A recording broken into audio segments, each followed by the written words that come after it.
રાજકોટ જિલ્લાના ઉપલેટામાં જીવ સાર્થક ફાઉન્ડેશન દ્વારા સરદાર પટેલ ટાઉન હોલ ખાતે નવા સોપાન અને સહકાર વિશેષ ભવ્ય કાર્યક્રમનું આયોજન કરવામાં આવ્યું હતું।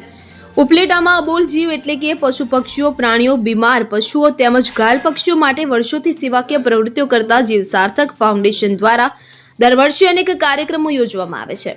આ સંસ્થા દ્વારા ઉપલેટા શહેર તેમજ તાલુકામાં ગમે તે જગ્યાએ કોઈ અબોલ જીવ કે બીમાર પશુ પક્ષીઓ જણાઈ આવે તો તાત્કાલિક તેમની ટીમ દ્વારા જ્યાં ત્યાં સ્થળે પહોંચી સારવાર કરાવવામાં આવે છે તેમજ વધુ સારવાર અર્થે તેમણે તેમની સંસ્થામાં લઈ આવી જ્યાં સુધી પૂરી સારવાર ન થાય ત્યાં સુધી તેમની સેવા કરે છે। ત્યારે આ વર્ષોથી કાર્યરત સેવા આપતી જીવ સાર્થક ફાઉન્ડેશનના નવા સોપાન અને સહકારને લઈ આજરોજ સરદાર વલ્લભભાઈ પટેલ ટાઉન હોલ ખાતે એક ભવ્ય કાર્યક્રમનું આયોજન કરવામાં આવ્યું હતું કે જ્યાં સેવાકીય પ્રવૃત્તિમાં જોડાયેલા અનેક લોકો હાજર રહ્યા હતા। નમસ્તે, ઉપલેટામાં અમારી જીવ સાર્થક ફાઉન્ડેશન નામની એક સંસ્થા કરુણાધામ, એ સંસ્થામાં ઘાયલ પશુઓ, પક્ષીઓ કેટલા બધા એવા કેસ આવે છે કે એને આપણે જોઈ ન શકીએ એવી સેવા છે એ સંસ્થાની દીકરીઓના બધા દીકરાઓ કરે છે। એ સંસ્થા ઉપલેટામાં પ્રમોટ થાય, એ સંસ્થાનું ઉપલેટા નગરજનો અને આજુબાજુના ગામના બધા માણસોને ખ્યાલ આવે, એના હેતુ માટેનો આજનો આ કાર્યક્રમ ઉપલેટાના આંગણામાં કરવામાં આવેલો।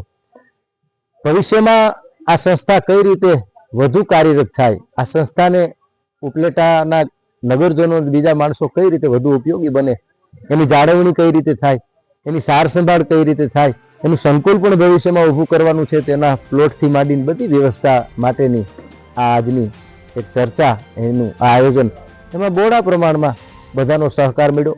બધા આવ્યા। ઉપલેટા ગામ એક એવું ગામ છે કે બધી સંસ્થાઓ છે અહીં કાર્યરત હતી છે, એક સંસ્થા અમારે ઘટતી હતી, એ સંસ્થા પણ આજે 5 વર્ષથી આ કામ કરે છે ને આજે બહુ વિશાળ પ્રમાણમાં એમની સેવાનો લાભ બધાને મળે છે।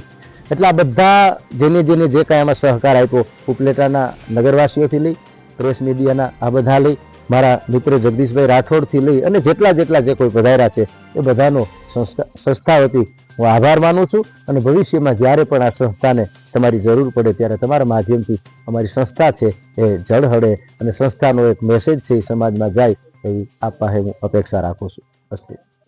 જય શ્રી કૃષ્ણ। મારું નામ માધુરી સુવા છે। હું જીવ સાર્થક સંસ્થામાં એક સેવિકાની ફરજ નિભાવું છું। અમારી જીવ સાર્થક સંસ્થા બીમાર, નિરાધાર, અબોલ જીવોની સારવાર કરે છે તેમજ અંધ, અપાહિજ કે અત્યંત ગંભીર હોય, જે રોડ પર સર્વાઈવ નથી કરી શકતા એવો જીવોને અમે અમારી સંસ્થામાં કાયમી આશ્રય આપીએ છીએ અને ભોજન પૂરું પાડીએ છીએ। આજે અમારી સંસ્થાનો વ્યાપ વધારવા માટે આજ રોજ એક ખાસ કાર્યક્રમ યોજવામાં આવ્યો હતો અને એનો હેતુ હતો કે એક નવો પ્લોટ લઈ શકીએ આપણે કાયમી આશ્રય સ્વરૂપમાં, તેમજ એના પર એક નવું નિર્માણ સ્વરૂપે બિલ્ડિંગ બનાવી શકીએ જેથી આ અબોલ જીવોનું કાયમી આશ્રય બની શકે, કાયમી ઘર બની શકે। અને અમને ખૂબ જણાવતા આનંદ થાય છે કે આ કાર્યક્રમ ખૂબ મહદઅંશે સફળ રહ્યો, અમને બહુ બધા લોકોનો સપોર્ટ મળ્યો અને આ સપોર્ટ માટે, આ સહકાર માટે અમે ખૂબ ખૂબ બધા લોકોના ઋણી છે, આભારી છે। અને આમને બસ બધા અમે સહકાર આપતા રહેજો, તમારા સહકારથી જ અમે આગળ વધી શકશું, તમારા સહકાર સાથે જ અમે બહુ બધા અબોલ જીવોની મદદ કરી શકશું, જેમનું કોઈ નથી એમના માટે આપણે મદદ કરી શકશું। આમને તમારા આભાર, આમને બધા તમારા સહકાર આપતા રહેજો ને જય શ્રી કૃષ્ણ। સરફરાઝ કોડી સાથે CN24 ન્યૂઝ ઉપલેટા। હવે જુઓ દેશ દુનિયાની તમામ ખબરો તમારી આંગળીના ટેરવે। ઉઠાવો મોબાઈલ અને Google Play Store પરથી ડાઉનલોડ કરો અમારી CN24 ન્યૂઝ મોબાઈલ એપ।